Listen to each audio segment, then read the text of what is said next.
Listen, I need to tell you about a mistake that's going to get a lot of preppers killed, and they have no idea they're making it. Right now, there are thousands of people stockpiling freeze-dried meals, rice, beans, and wheat, thinking they're ready for collapse. They've done the calorie math, they've got their numbers right, some of them even have years of food stored. And if things go bad for longer than 6 weeks, a terrifying percentage of them are going to start falling apart anyway. Not from starvation, but from something far more insidious. Their vision will start failing in low light. Wounds won't heal right. Infections that should be minor will take hold and spread. A bone-deep exhaustion will set in that no amount of sleep fixes, and their minds will start going foggy right when they need to be sharpest. They'll be eating 2,000 calories a day and still wasting away, and they won't understand why until their bodies have already begun cannibalizing themselves. The fur traders in 1800s Canada had a name for this: rabbit starvation. They watched men die while eating until their bellies were full because lean protein without fat is a death sentence in slow motion. The voyageurs documented men who'd eat 5-6 pounds of lean game in a day and still grow weaker, their faces becoming gaunt, their eyes sinking, a strange desperation setting in that no amount of eating could satisfy. You can consume 3,000 calories of lean meat, and your body will still be desperately malnourished, breaking down its own organs to get what isn't coming from your food. Most modern preppers are accidentally setting themselves up for a high-tech version of the same thing. They're storing calories, but they're not storing nutrition, and there's a catastrophic difference between the two that almost nobody talks about. How long do you think your current stockpile would actually keep you functional? Not just alive, but able to think clearly, heal from injuries, and maintain strength under stress. Because here's what actually works when everything else is gone. There's one food that Arctic explorers, indigenous peoples of the northern plains, and voyageurs relied on as their sole sustenance for months at a time. Not as part of a varied diet, but as the only thing they ate, period. We're talking 3, 4, sometimes 6 months of brutal conditions with nothing else passing their lips, and they came through it strong enough to paddle canoes 12 hours a day or haul sleds across frozen landscapes. A single pound of this food could sustain a man doing hard labor in sub-zero temperatures for an entire day. It doesn't require cooking, doesn't need refrigeration, doesn't spoil even in extreme heat, weighs almost nothing for its caloric density, and the critical knowledge of how to make it correctly has been almost completely lost. I'm talking about pemmican, but before you click away thinking you already know what that is, understand that what's been passed down in most prepper circles is missing the component that made the difference between trail food and true 90-day survival nutrition. The versions that performed best in the harshest conditions, the ones voyageurs would pay premium prices for and indigenous peoples relied on through entire winters, included something most modern recreations leave out entirely. And it's not another plant. It's not a berry or a supplement you order online. It's something the indigenous peoples ate first, before the muscle meat, something they prized above everything else, and something most modern preppers either throw away or never even consider. The missing piece is powdered organ meats, specifically liver, but also heart and sometimes kidney, all dried completely and pounded into powder, then suspended in rendered fat alongside the muscle meat. This is what separates pemmican that sustains you for weeks from pemmican that can genuinely be your sole food source for 90 days or longer. The elite batches, the ones that prevented every deficiency disease and kept men strong through entire Arctic winters, often included 20 to 30% organ meat by weight. This is what modern recreations miss. Liver is the most nutrient-dense food on the planet, and I mean that literally. 100 grams contains over 16,000 IU of vitamin A, nearly 3,000% of your daily B12, plus folate, iron, copper, and choline in concentrations that make multivitamins look like sugar pills. The indigenous peoples and voyageurs didn't know the biochemistry, but they knew from hard-earned experience that organ meats prevented the slow collapse that came from living on muscle meat alone. They understood instinctively what modern nutritional science confirms. Your body doesn't run on calories alone. It needs specific micronutrients as cofactors to convert food into usable energy, maintain immune function, and maintain tissues from breaking down faster than they rebuild. When you dry liver completely and powder it, then suspend it in rendered fat, Those nutrients stay stable for years, sometimes decades. The fat acts as an oxygen barrier, the complete dehydration prevents bacterial growth, and the nutrients remain bioavailable in ways that shock modern food scientists. There are verified accounts of pemmican remaining edible and nutritious after 50 years of storage. During the Franklin expedition disaster in the 1840s, when rescue parties found a cache supplies years later, the pemmican was still perfectly good. The men had died from lead poisoning from their tin soldered canned goods, the modern technology of their era. The brutal irony that the old ways persist because they actually work better is a lesson worth remembering. Sometimes the old ways persist because they actually work better. So, how do you actually build this 90-day insurance in your kitchen? And more importantly, how do you build it in a way that prevents the rabbit starvation that's waiting for everyone else? You start with lean meat: venison, elk, bison, grass-fed beef, whatever you can source. Wild game is superior because the fat quality is better and the meat tends to be leaner. But what matters most is that you're using lean cuts because the fat will come separately and you need absolute control over that ratio. Slice it as thin as you possibly can against the grain. The thinner you slice, the faster and more completely it dries. And complete dehydration is what gives pemmican its legendary shelf life. Lay the strips in a dehydrator at 145 degrees Fahrenheit, making sure none of the pieces touch. Air needs to circulate completely around every strip. This will take 12 to 16 hours depending on thickness and humidity. You're not making jerky here. Jerky is still flexible, still contains enough moisture to eventually mold. You're taking this to the point where it snaps like glass, where it crumbles if you press it hard. When you can break a piece and it shatters rather than bends, it's done. No moisture means no bacterial growth, no mold, no spoilage, which is exactly how pemmican can sit in a jar for decades. If you're doing this in a grid-down scenario without electricity, thin strips in direct sun work, though you'll need to protect them from flies with cheesecloth and bring them in at night to prevent moisture reabsorption from dew. Smoking works as well, hung high above a low fire where they get smoke and warmth but not direct heat. While the meat dries, you render tallow, and this step determines whether your pemmican lasts months or decades. Tallow is rendered beef or bison fat, and the best comes from the hard fat around the kidneys and organs, called suet. This fat has a higher melting point and more stable fatty acid profile than softer fat from other areas.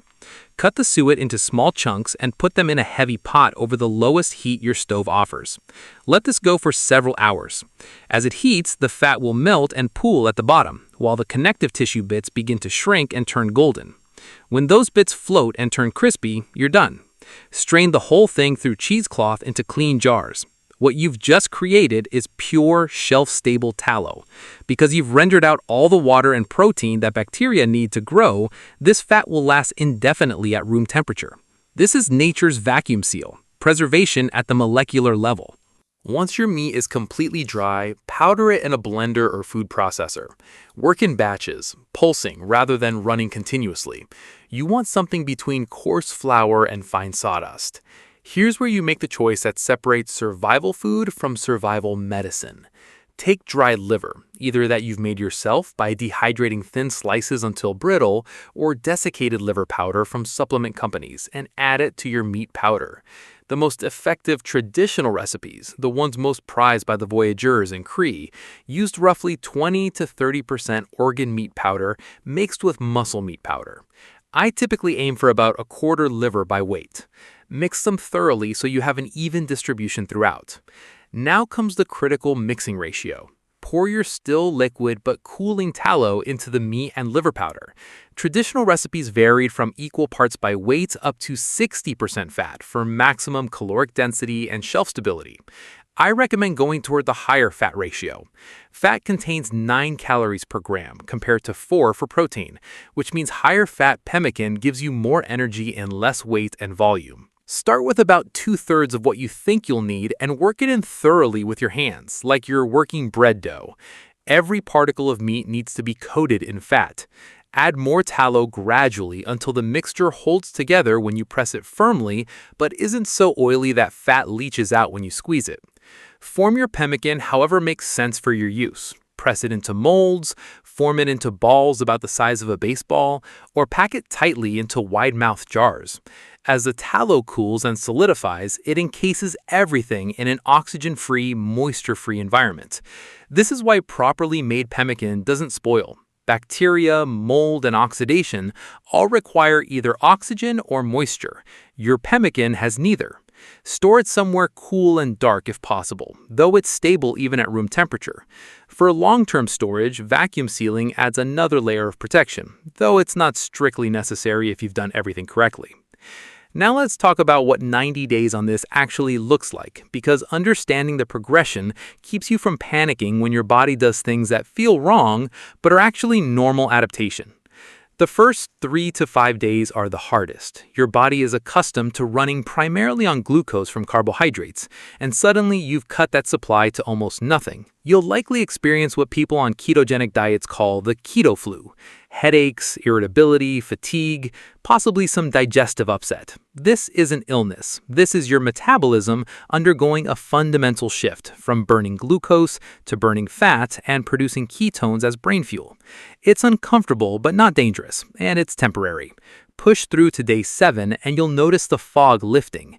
Your hunger patterns start changing in ways that feel strange at first. Instead of ravenous 3 times a day desperation driven by insulin spikes and crashes, you'll feel more steady, calm energy.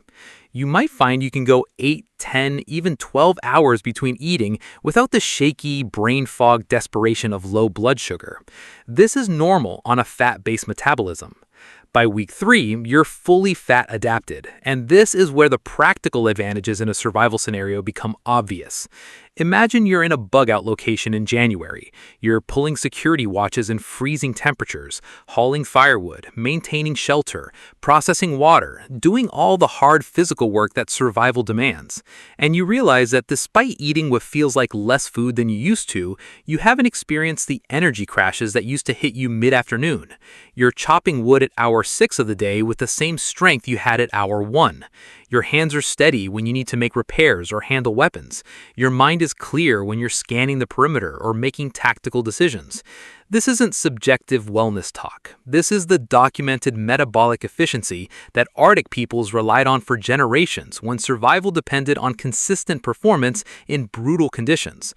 By day 45, you're halfway through, and your body has become remarkably efficient at this fuel source. You've probably lost some body fat, but it's primarily been fat. Because you're consuming adequate protein and fat, your body has no reason to catabolize muscle tissue. If you're doing physical work, you may actually notice strength gains because your hormones are optimized on this type of diet, and inflammation is low. At day 60, the practical manifestations of complete nutrition become visible in ways that would separate you from others eating incomplete diets. That cut on your hand from processing wood, instead of staying angry and red and taking weeks to close, heals normally within days. Your immune system is functioning well enough that the minor respiratory infection you picked up from stress and cold exposure doesn't develop into something serious. Your night vision stays sharp when you're scanning the perimeter after dark, because you're not vitamin A deficient like someone living on rice and beans would be. These small differences compound into major survival advantages. At the 90-day mark, you emerge from this experience leaner, metabolically resilient, and having proven to yourself that you can sustain function on a single food source when necessary. Your insulin sensitivity is likely excellent. Your triglycerides have probably dropped. These are documented effects of sustained ketogenic metabolism. The only legitimate nutritional concern over 90 days is vitamin C. Pemmican, even with liver included, isn't rich in it, and scurvy can develop after about 3 months without adequate intake. But here's the critical context that changes the equation. Vitamin C and glucose use the same cellular transport mechanisms. When you eat a high carbohydrate diet, you need substantially more vitamin C because the glucose interferes with uptake at the cellular level. When you're in deep ketosis from eating pemmican as a sole food source, your requirements drop dramatically. The Inuits and other Arctic peoples thrived for generations on diets consisting almost entirely of fatty fish, sea mammals, and caribou, with virtually no plant foods for most of the year, and they didn't develop scurvy. Their ketogenic metabolism was incredibly efficient with the small amounts of vitamin C present in fresh organ meats. That said, if you're planning for a true 90-day scenario and you have any option for supplementation, a small amount of rose hips, which are extraordinarily high in vitamin C, pine needles that can be made into tea, or even just a bottle of cheap ascorbic acid tablets as insurance is smart planning. But understand that this is a minor concern, not a fatal flaw, especially if your pemmican includes liver. Now let's talk about the tactical advantages that make pemmican unique among survival foods, because this is where it separates from every other option. It requires no refrigeration, which means no dependence on power. It requires no cooking, which means no dependence on fuel sources. No cooking means no fires, which means no light discipline violations when you're trying to remain hidden or undetected. It requires no water for preparation, which means you can eat it in desert conditions or winter conditions where water is frozen or scarce, and every drop of your water supply can go to drinking rather than cooking. It requires no preparation time, which means you can eat it during a watch rotation, while moving, while exhausted, in conditions where stopping to cook isn't safe or practical. What if your only food source for 3 months had to fit in one backpack and couldn't require any preparation? An average adult needs roughly 2,000 calories per day, more if you're doing hard labor or dealing with cold weather stress. Over 90 days, that's 180,000 calories. Pemmican, depending on your fat ratio, averages between 2,200 and 2,500 calories per pound. That means you need approximately 75 to 85 pounds to cover the full duration. That's heavy, but it packs down to roughly the volume of a large hiking backpack, and it represents complete nutrition, not just calories. Compare that to trying to carry the equivalent in rice and beans. You'd need similar weight in dry goods, but then you'd also need to carry fuel, a stove or pot, significantly more water both for cooking and for the increased hydration needs of a high-carb diet, and you'd still be facing nutritional deficiencies within weeks. You'd be tied to locations where you could safely build fires. You'd be spending hours each day on food preparation when you could be sleeping, maintaining security, or moving.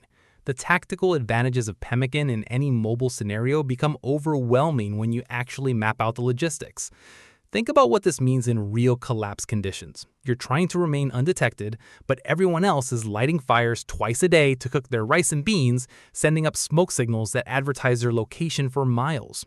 You're mobile and can relocate instantly if threats appear, while they're anchored to water sources and fuel supplies. You're maintaining strength and mental clarity while they're slowly depleting on incomplete nutrition, their bodies cannibalizing themselves even as they count calories and think they're doing fine.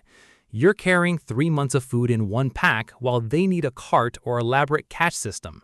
In a scenario where mobility, stealth, and sustained performance determine who makes it and who doesn't, there's simply no comparison. The reason this knowledge has faded in modern prepper culture comes down to how disconnected we've become from nutritional reality. We've been conditioned for decades to fear dietary fat, to think of organ meats as poverty food or something only our grandparents ate out of necessity, to believe that lean proteins and whole grains represent optimal nutrition. This conditioning runs so deep that even people who were actively preparing for societal collapse still replicate the same mistakes in their stockpiles. They fill bunkers with low-fat, freeze-dried meals and rice and oats, food that will keep them alive in the short term while slowly depleting their bodies of the micronutrients they need for long-term function. But the people who actually survived the harshest conditions Earth can throw at humans, the explorers who mapped continents, the indigenous peoples who thrived in environments where modern backpackers need rescue within days, the trappers and voyageurs who spent months in complete isolation and emerged healthy and strong, they all understood something we've forgotten. Fat isn't the enemy. Organs aren't poverty food. They're the most nutritionally complete foods available to humans, and when preserved correctly, they become survival tools that nothing modern can match. Real pemmican, made with organ meats the way the most effective traditional batches included them, represents 90 days of complete nutrition sitting in a jar, stable for decades, ready when you need it most. It's not exotic, it's not expensive, the ingredients are meat, fat, and time.